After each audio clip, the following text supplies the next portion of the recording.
કચ્છના ભચાઉમાં કિસાન સંઘ મેદાને આવ્યું છે। ખેડૂતોના પ્રશ્નોને લઈને કિસાન સંઘ મેદાને આવ્યું। કેનાલના કામમાં ભ્રષ્ટાચારના આક્ષેપ લગાવવામાં આવ્યા છે અને આક્ષેપ સાથે નાયબ કલેક્ટરને આવેદનપત્ર આપવામાં આવ્યું। ખાતર, કેનાલ, સબસિડી, પાણીને લઈને રજૂઆત કરાઈ। ખેડૂતોએ આંદોલનની ચીમકી પણ ઉચ્ચારી છે।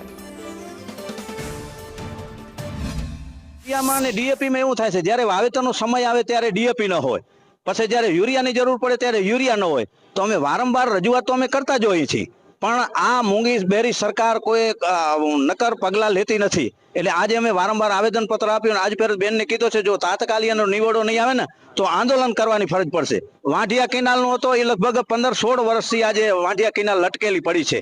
હવે અત્યારે પહેલા એમ કહેતા હતા કે રોડનું કામ બરાબર નથી, રોડનું કામ થઈ ગયો, એકવાની કેનાલ કમ્પ્લીટ હતી એ પણ પૂરી થઈ ગઈ, એટલે ભ્રષ્ટાચાર તો એમાંય થયેલો છે, પણ હવે આપણે જોઈ નથી શકતા। હું જે આપણે ખેડૂતોને પૂછા કરી, અમે વિઝિટ લીધી કે ભાઈ અહીંયા કેનાલ હતી, કેનાલનો કાંઈ પતો નથી અત્યારે। આપણા સર્વે નંબર ઉપર 1 લાખ રૂપિયા મળે છે એકરમાં, અને ખડીલનો જો ખેડૂત આવે તો એને ખાલી 2 જ લાખ રૂપિયા આપે છે આખા ખેતર